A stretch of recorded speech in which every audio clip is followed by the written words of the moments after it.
On a donc l'ère des palaces de cristal, suivi de celle des palais de pierre et de vitres. Nous voilà arrivés au temps de l'édification de villes entières. La capitale française va littéralement détruire la concurrence. L'exposition universelle de 1867 marque un réel tournant dans ce que nous offre le peuple du 19e siècle. On ne parle plus ici d'une seule structure, mais d'un nombre incroyable d'édifices. L'exposition se tient dorénavant sur le Champ de Mars, lieu où se trouve actuellement la Tour Eiffel. On y trouve tout un tas de constructions, des églises, des tours au milieu de lacs, des palaces, des reproductions de temples, des quatre coins du monde, de pavillons encore presque jamais vus. Mais surtout, nouveauté, un stade colossal y a été construit. Ce stade, aux dimensions encore jamais égalées, se nomme le palais Omnibus et est le symbole de cette exposition. Mesurant 380 mètres par 495, 156 000 mètres carrés, composé de 6 millions de rivets pour tenir 135 000 tonnes. Par comparaison, cela représente 3 fois la superficie du Stade de France. Alors qu'en 1867 viennent de se terminer les grands travaux de Paris, réalisation de Haussmann avec ses 30 000 immeubles, ses centaines de kilomètres d'égouts et autres gares et églises. À peine tout ça fini et on est parti pour une exposition de 66 hectares. En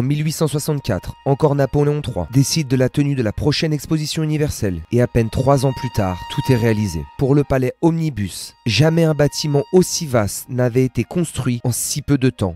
2 années. Et on ne parle pas ici d'une structure vide, avec des sièges en plastique et une pelouse au milieu, mais bien d'un complexe géant, de plusieurs galeries d'exposition circulaires, menant tous sur une cour centrale de toute beauté. Comme si l'édification de ce colosse ne suffisait pas, ils se sont même lancés dans des pavillons. Et pas les petits pavillons, on parle ici de véritable splendeur. Avec à gauche, on a carrément un temple égyptien, en plein milieu de Paris. Il y en avait de tous les côtés pour tous les goûts. Beaucoup d'édifices, orientaux ou moyen-orientaux. Et dire qu'au milieu de tout ça, il y avait le palais Omnibus. Les abords étaient grandioses. On est carrément un cran au-dessus. Imaginez tout autour, pour une superficie 3 fois supérieure à celle du Stade de France. Et à l'intérieur, on est très loin de la froideur de notre stade national. Avec sa composition en béton sans vie, dépourvu de tout détail. Non, là ici rien à voir, tout y est démesuré et travaillé. Mais alors qu'en est-il de cette exposition universelle, bien plus grande que le Champ de Mars actuel? Eh bien toutes ces installations qui sont décrites comme éphémères, d'un coût de près de 12 millions de francs, seront démontées dès la fin de l'exposition. Tout ce que nous venons de voir a été littéralement effacé pour laisser la place à quoi? À ça,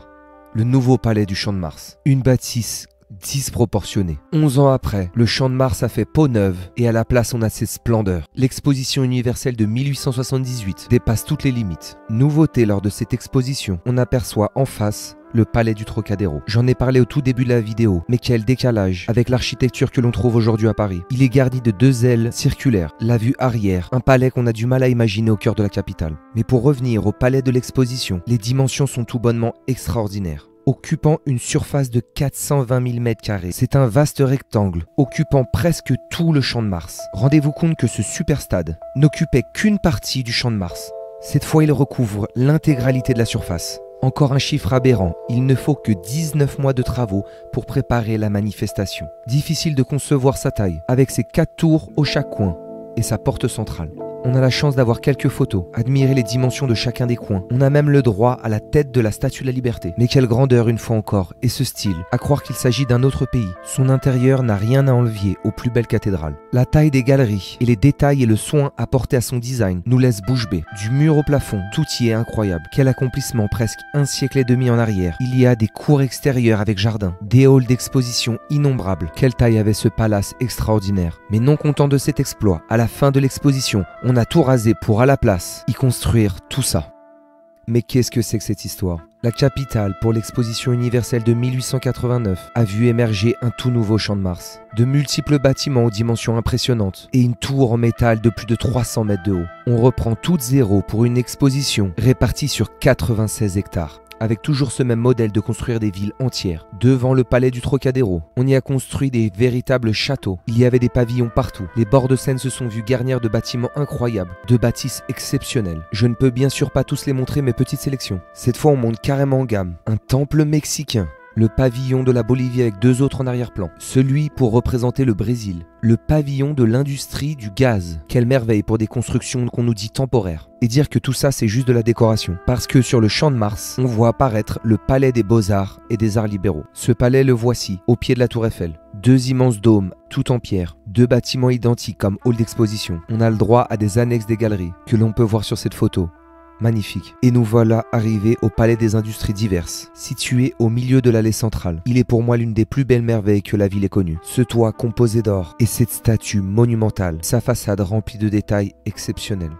Son intérieur est grandiose, des peintures et des dorures partout, une pure définition de la grâce. Et derrière, nous avons la galerie des machines, véritable monstre de métal, une méga structure quasi sans pareille, large de 115 mètres, haut de presque 50 mètres et long de 420 mètres. Sans appui intérieur. Une conception révolutionnaire. Des piliers travaillés, à peine posés au sol. Aucun pilier central. Admirez l'espace quand il est vide. Une fois rempli, ça donne ça. On a du mal à se rendre compte de la taille de cet édifice. Grande nouveauté, on utilise pour la toute première fois le grand espace face aux Invalides. On l'aperçoit ici et devant, une autre petite ville y a été construite. On y a créé le village des colonies, toutes sortes de pavillons comme d'habitude, mais surtout on y a construit le palais de la guerre, avec une façade de 150 mètres, tellement grand qu'on ne peut avoir l'intégralité de la façade, avec une espèce d'entrée de château médiéval. Quel design époustouflant, que de ressources et de moyens utilisés pour accomplir toutes ces splendeurs. Qu'est arrivé à cette superbe version du Champ de Mars? Il a forcément été réutilisé? Eh bien non.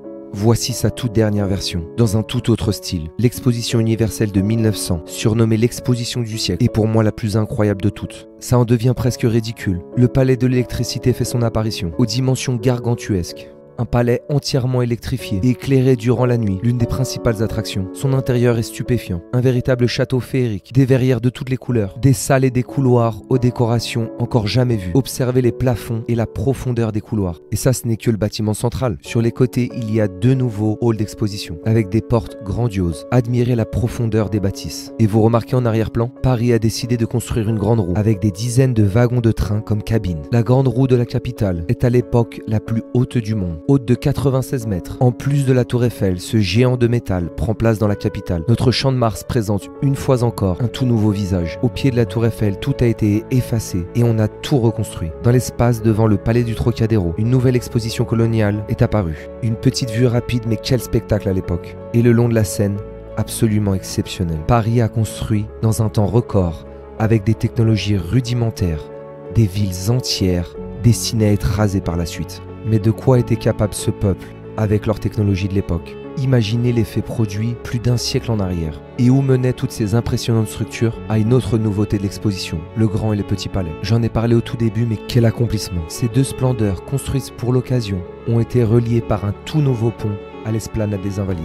Il s'appelle Pont Alexandre III, avec ses statues colossales, ses détails de toute beauté, et qui menaient vers, vous commencez à le connaître, l'hôtel des Invalides.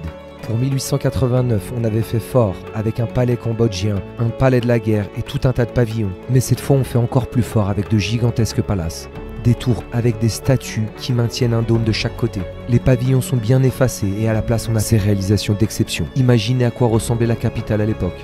Et à côté de cet immense complexe, il y avait la fameuse porte de l'exposition. Cette réalisation est si spéciale.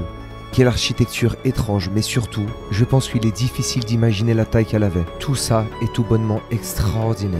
Je dois avouer que si je n'avais pas eu les photos de cette exposition, je n'aurais pas pu croire que 120 ans en arrière, pour un peuple qui se déplace toujours à cheval, tout ceci a été construit dans un temps record. L'exposition de 1900 arrive comme point d'orgue de 50 années d'exposition, avec des exploits tout plus hors normes les uns que les autres, parce que par la suite on ne verra plus jamais quelque chose d'aussi exceptionnel que l'exposition de 1900. Et vous avez peut-être remarqué, mais je n'ai même pas parlé de la tour Eiffel. C'est pas un oubli, c'est juste que j'ai gardé ce si beau morceau pour la fin.